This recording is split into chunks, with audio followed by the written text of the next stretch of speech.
Hi అండి, అందరికీ నమస్కారం. Welcome to my channel. ఈరోజైతే టమాటో రైస్ ఎలా చేద్దాం చూద్దాం రండి. పిల్లలకి లంచ్ బాక్స్లో ఈజీగా పెట్టేయచ్చు. పదండి అయితే చూద్దాం. ముందుగా అయితే నేను ఇక్కడైతే 1 గ్లాస్ బాస్మతి రైస్ అయితే తీసుకున్నాను. మీరు నార్మల్ రైసే కూడా తీసుకోవచ్చు. వీటిని అయితే శుభ్రంగా కడిగేసి ఒక 2 సార్లు కడిగేసి మళ్ళీ మంచి వాటర్ వేసి మీరు మిగతా ప్రాసెస్ చేసేలోపు ఇది నానిపోతుంది. ఇప్పుడు ఒక 4 టమాటాలు అయితే తీసుకొని బాగా వాష్ చేసి వీటిని అయితే బాయిల్ చేయాలి. ఇప్పుడు ఇదిగోండి బాయిల్ అయితే పెట్టేసాను బాయిల్ చేయడానికి. ఇప్పుడు ఇందులోకి 1 టేబుల్ స్పూన్ సాల్ట్, అలానే 1/2 టేబుల్ స్పూన్ పసుపు వేసి బాగా బాయిల్ చేసుకోవాలి. ఒక 5 మినిట్స్ బాయిల్ అయితే సరిపోతుంది. చూడండి, దీని తొక్క అయితే ఇలాగ వచ్చేస్తే సరిపోతుంది.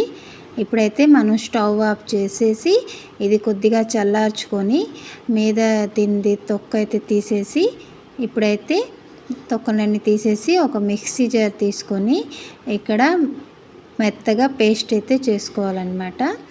మీకు ఇక్కడ కావాలంటే ఇంకొక 2 టమాటాలు కూడా యాడ్ చేసుకోవచ్చు. చూడండి, ఇదైతే ఇప్పుడు మెత్తగా పేస్ట్లా చేసుకొని రావాలి. ఇదిగోండి నేను ఇక్కడ చేసేసాను.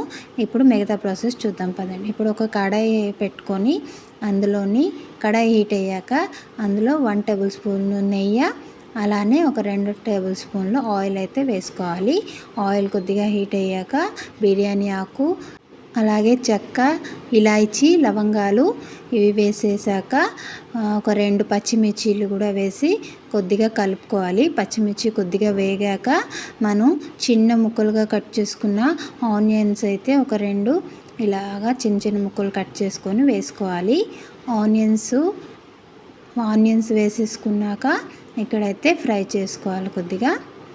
ఆనియన్స్ కొద్దిగా ఫ్రై అయ్యాక మనం ఫ్రెష్గా 1 టేబుల్ స్పూన్ అల్లం వెల్లుల్లి పేస్ట్ అయితే ఇందులో యాడ్ చేసుకోవాలి.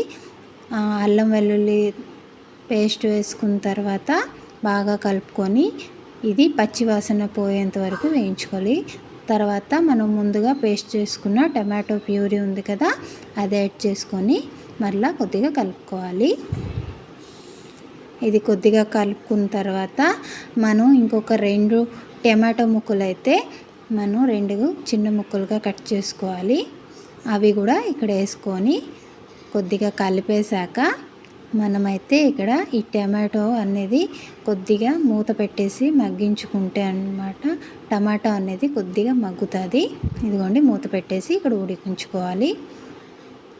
తర్వాత మూత తీసేసి చూడండి, కొద్దిగా అయితే టమాటో అయితే మగ్గిపోయింది. ఇక్కడ మరలా కొద్దిగా కలుపుకున్న తర్వాత ఇప్పుడైతే కొద్దిగా పుదీనా ఆకు, అలానే కాస్త కొత్తిమీర ఆకు కూడా ఇక్కడ వేసుకోవాలి. తర్వాత మసాలాస్ యాడ్ చేసుకుందాం.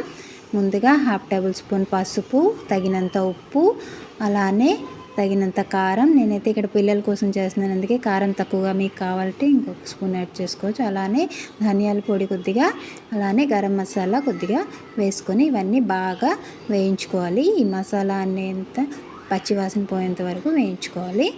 ఇప్పుడు మూత పెట్టేసి ఒక 2 నిమిషాలు అయితే ఇలానే ఉంచేయండి. చూడండి, 2 నిమిషాల తర్వాత మనం ఏ గ్లాస్తోనైతే రైస్ తీసుకున్నామో అదే గ్లాస్తోనైతే నేను ఇక్కడ 1 గ్లాస్ రైస్ తీసుకున్నాను కాబట్టి ఇక్కడ ఇంకొక 3/4 గ్లాసు వాటర్ అయితే వేసుకున్నాను. అదే మీరు నార్మల్ రైస్ వేసుకుంటే 1కి 2 గ్లాసులు వాటర్ వేసుకొని బాగా మరిగించుకోవాలి. చూడండి, నీళ్ళు అనేది బాగా మరిగింది కదా. ఇప్పుడు మనం ముందుగా నానబెట్టుకున్న రైస్ అనేది ఇందులో యాడ్ చేసుకోవాలి.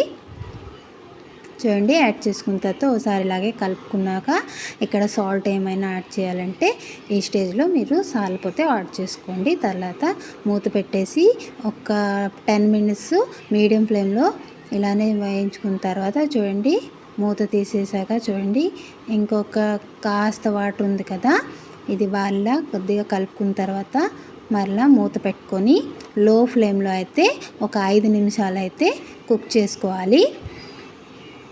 నేనైతే ఇక్కడ మూత పెట్టేసి ఒక 5 నిమిషాలు కుక్ చేసుకున్నాను. తర్వాత 5 నిమిషాల తర్వాత చూడండి, మన అన్నం అయితే పర్ఫెక్ట్గా పొడి పొడిగా అయితే వచ్చేసింది.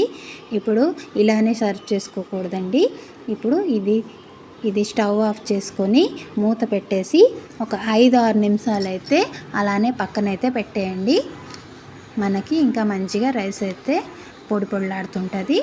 ఇప్పుడు మూత తీసేసాక ఇప్పుడు ఇది ఇలానే కొత్తిమీర కొద్దిగా యాడ్ చేసుకోండి. చూడండి పొడి పొడిలాడే మన టమాటో రైస్ చాలా ఈజీగా చేసేయచ్చు.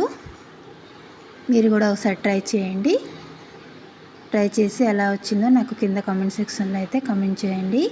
మీరు కనుక మొదటిసారి నా వీడియో చూస్తే సబ్స్క్రైబ్ చేసుకోండి. Bye bye. Thank you for watching.